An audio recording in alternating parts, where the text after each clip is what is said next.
किसी भी बिजनेस में अक्सर क्या होता है कि हम उन्हीं प्रॉब्लम्स पर ध्यान देते हैं जो हमें साफ साफ दिखाई देती हैं।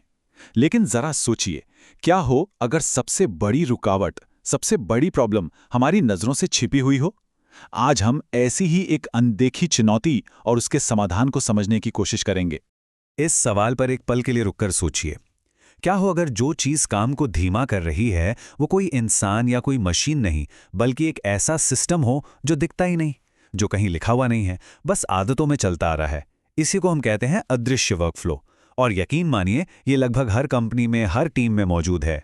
तो चलिए इसको थोड़ा और गहराई से समझते हैं। ज्यादातर जगहों पर होता क्या है, हर कर्मचारी को सिर्फ अपना काम पता होता है। ये बिल्कुल एक जिक्सॉ पजल की तरह है। जिसे ऑर्डर लेना है उसे सिर्फ अपने हिस्से का काम पता है, उसे ये नहीं मालूम कि स्टॉक चेक होने के बाद क्या होगा। और जो स्टॉक चेक कर रहा है उसे नहीं पता कि आगे प्रोडक्शन कैसे शुरू होगा। मतलब हर कोई एक बहुत बड़े पिक्चर का बस एक छोटा सा टुकड़ा देख रहा है। और यही जो अनदेखी अव्यवस्था है ना, असल में प्रॉब्लम की जड़ यही है। चलिए देखते हैं कि ये रोजमर्रा के काम में कैसे गड़बड़ पैदा करती है। तो ये है इस पूरी बातचीत का सेंट्रल आइडिया। अदृश्य वर्कफ्लो है क्या?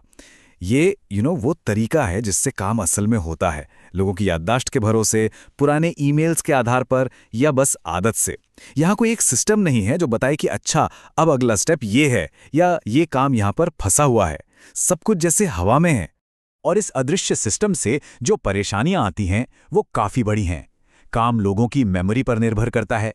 अब अगर कोई भूल गया तो काम बस वहीं रुक जाता है। काम को ट्रैक करने के लिए क्या इस्तेमाल हो रहा है? नोटबुक, स्प्रेडशीट, ईमेल, सब अलग अलग बिखरे हुए टूल्स। और सबसे बड़ी बात, मैनेजर्स को तो पता ही नहीं चलता कि असली बॉटलनेक, असली रुकावट आ कहां रही है। लेकिन जैसा कहते हैं ना, हर चुनौती अपने साथ एक अवसर लेकर आती है। तो आइए देखते हैं कि कैसे इस समस्या ने ही एक नए आविष्कार को, एक नए समाधान को जन्म दिया। ये समाधान कोई एक दिन में नहीं बन गया, ये एक पूरी यात्रा थी। जैसा कि यहाँ देख रहा है, शुरुआत हुई बिल्कुल साधारण ईमेल ट्रैकिंग और स्प्रेडशीट से। फिर प्रोसेसेस को बेहतर समझने के लिए रिसर्च की गई।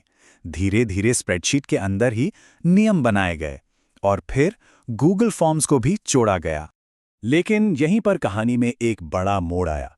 जैसे जैसे काम और डेटा बढ़ता गया, ये बेचारी स्प्रेडशीट जवाब दे गई। वो बहुत धीमी और नाकाफी साबित होने लगी। इतने बड़े पैमाने पर काम, डेटा और वर्कफ्लोज को एक साथ संभालना उनके बस का नहीं था। अब ये साफ था कि एक ज्यादा मजबूत समाधान की जरूरत है। और बस इसी जरूरत से जन्म हुआ प्रोसेस सूत्र का, एक ऐसा सिस्टम जिसे खासतौर पर इसलिए डिजाइन किया गया था कि काम को विजिबल बनाया जा सके, दृश्यमान बनाया जा सके। तो सबसे जरूरी बात क्या थी? लक्ष्य एकदम साफ था। जितने भी छिपे हुए स्टेप्स हैं, जो लोग बस आदत में, अनजाने में करते जा रहे हैं, उन सब को सामने लाना और उन्हें एक ऐसे सिस्टम में बदलना जिसे हर कोई देख सके, ट्रैक कर सके, बिल्कुल साफ और पारदर्शी। इस तरह का प्लेटफॉर्म किसी भी बिजनेस को 4 मुख्य तरीकों से पावर देता है। पहला, जो काम बार बार होता है उसे ऑटोमेट कर देता है, इससे गलतियां कम हो जाती हैं। दूसरा, हर स्टेप पर प्रोग्रेस को रियल टाइम में ट्रैक करना मुमकिन हो जाता है। तीसरा, मैनेजर्स को डेटा मिलता है जिससे वो बेहतर फैसले ले पाते हैं। और आखिर में इन सबसे पूरे प्रोसेस की एफिशिएंसी, यानी काम करने की क्षमता बढ़ जाती है। तो अब सवाल ये उठता है कि कोई भी कंपनी या टीम इस बदलाव को लागू कैसे करे। देखिए, सिर्फ टेक्नोलॉजी खरीदने की बात नहीं है, इसके लिए एक व्यवस्थित नजरिया, एक पूरा तरीका चाहिए। तो चलिए देखते हैं ये बनता कैसे है। ये एक सीधा सा 6 स्टेप का प्रोसेस है। सबसे पहले आप अपने प्रोसेस को डिफाइन करते हैं। फिर हर स्टेप के लिए डेटा इकट्ठा करने के लिए फॉर्म बनाते हैं। उसके बाद नियम सेट करते हैं कि काम आगे कैसे बढ़ेगा। फिर आप इसे लॉन्च कर देते हैं। लॉन्च के बाद एनालिटिक्स से इसकी निगरानी करते हैं कि सब ठीक चल रहा है या नहीं, और आखिर में नतीजों को देखते हुए उसे और बेहतर बनाते रहते हैं। पहला और सबसे जरूरी कदम है प्रोसेस को समझना। यहाँ एक विजुअल बिल्डर की मदद से कोई भी आराम से ड्रैग एंड ड्रॉप करके पूरे प्रोसेस का एक नक्शा, एक फ्लोचार्ट जैसा बना सकता है। इससे सारी कंफ्यूजन खत्म हो जाती है और पूरी टीम एक ही पेज पर आ जाती है। अब जब प्रोसेस का नक्शा बन गया तो हर स्टेप पर जानकारी इकट्ठा करने का एक तरीका भी चाहिए।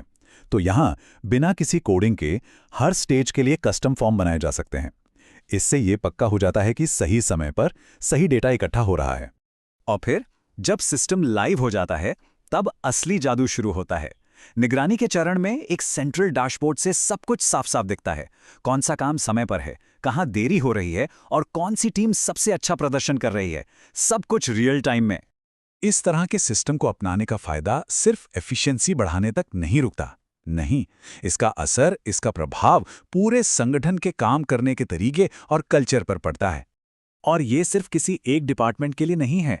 सोच के देखिए, चाहे एचआर डिपार्टमेंट हो जो नए कर्मचारियों की ऑनबोर्डिंग मैनेज कर रहा हो, या कस्टमर सर्विस टीम हो जो सपोर्ट टिकट्स ट्रैक कर रही हो, या फिर ऑपरेशंस टीम जो खरीद प्रक्रियाओं को ऑटोमेट कर रही हो, ये अप्रोच हर जगह हर टीम के काम आता है।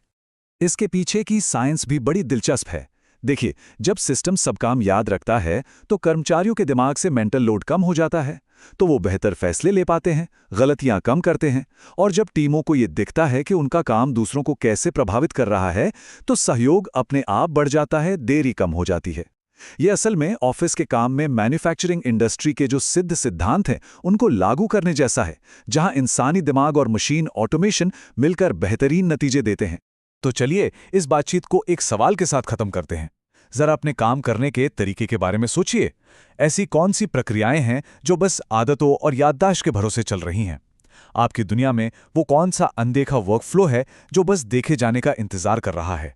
और अगर वो सामने आ गया तो शायद सब कुछ बदल सकता है।